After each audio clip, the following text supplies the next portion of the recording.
Sir, ఆ డివిడీలో ఖచ్చితంగా evidence ఉన్నాయి, కానీ అది ఇప్పుడు మన దగ్గర లేదు. బట్ శామ్ మీకు పంపించిన మెయిల్లో ఏదో ఒక క్లూ ఉందనిపిస్తోంది. దాన్ని ఓపెన్ చేసి చూసామంటే ఏమైనా తెలియచ్చు.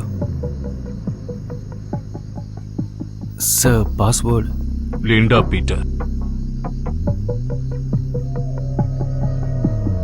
సిస్టమ్ చాలా స్లోగా ఉంది. చాలా రోజుల నుంచి వాడడం లేదు. ఓ,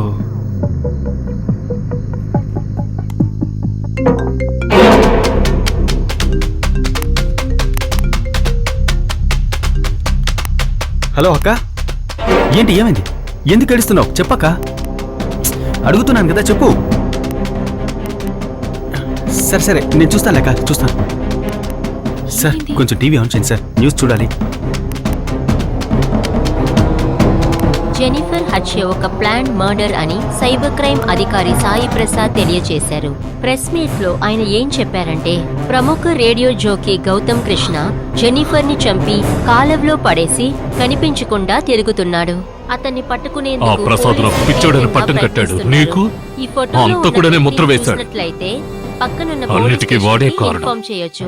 అతను ప్రేమని ఒప్పుకోపోవటం సార్, వల్ల ఈ దారుణం ఇన్ని రోజులు జరిగిందని ఎందుకు తరుగుతున్నారో తెలియక తెలియజేశారు. పరిగెత్తాను. జెనిఫర్ మరో ఒకరిని ఇప్పుడు ప్రేమించడం తెలిసింది వల్ల కదా. ఈ హత్య జరిగింది. ఇప్పుడు వాణ్ణి పరుగులు ఆమెని పెట్టిస్తాను. దారుణంగా చంపి తెలుగుకి నా మొదటి వందనం. Good morning Vizag. నేనే మీ ఆర్జే గౌతమ్ కృష్ణని మాట్లాడుతున్నాను.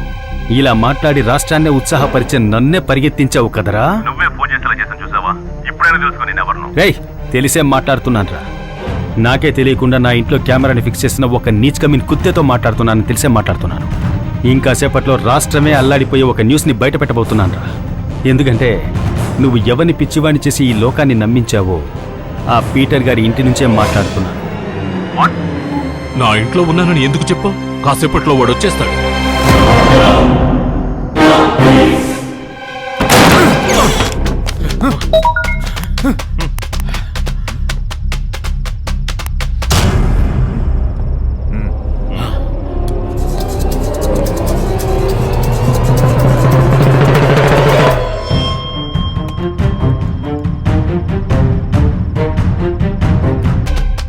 హలో అంకుల్, లిండా హత్యని, ఆత్మహత్యని ఎప్పుడు అబద్ధాన్ని నిజం చేశారో అప్పటి నుంచి నేను సిద్ధార్థని ఫాలో అవుతున్నాను. ఎప్పుడు వాడు మన చేతికి దొరుకుతాడని ఎదురు చూస్తున్న సమయంలో జెన్నిఫర్కి వాడికి హోటల్లో పెద్ద గొడవైంది. హోటల్ నుంచి సిద్ధార్థ్ కోపంతో వెళ్లిపోవడం నేను చూశాను. కారు వెనకాల జెన్నిఫర్ కూడా వెళ్లిపోవడం నేను చూశాను. ముందుగా కారులో వెళ్లిన సిద్ధార్థ్ జెన్నిఫర్ కోసం అక్కడ వెయిట్ చేస్తూ ఉన్నాడు. వాడిని డైరెక్ట్ గా పట్టుకోవాలనే ఉద్దేశంతో నేను రంగంలోకి దిగాను.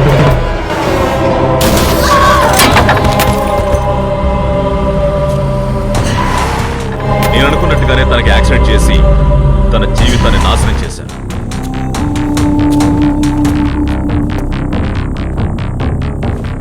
ఆ వీడియోనే మీరు ఇప్పుడు చూస్తున్నారు. ఈసారి సిద్ధార్థ్ మన నుంచి తప్పించుకోలేడు. రాత్రికి రాత్రే నిన్ను ప్రపంచ సుందరగా చేసేయగలను. సిద్ధార్థ్, నువ్వు లిండా విషయంలో పెద్ద తప్పు చేశావు. లిండా కేసు నుండి నేను నిన్ను కాపాడాను. కానీ నాన్న విషయం తెలిసి నిన్ను అడిగినప్పుడు నువ్వు తప్పే చేయలేదని వాదించావు. నువ్వు తప్పు చేసింది నిజమే సిద్ధార్థ్. నీ వల్ల ఒక అమ్మాయి చనిపోయింది. ఇందరితో ఇవన్నీ ఆపేయి. కొడుకు అంటున్నారు. వాడు మా అమ్మకు పుట్టోడా లేదంటే మీకు పుట్టినోడా?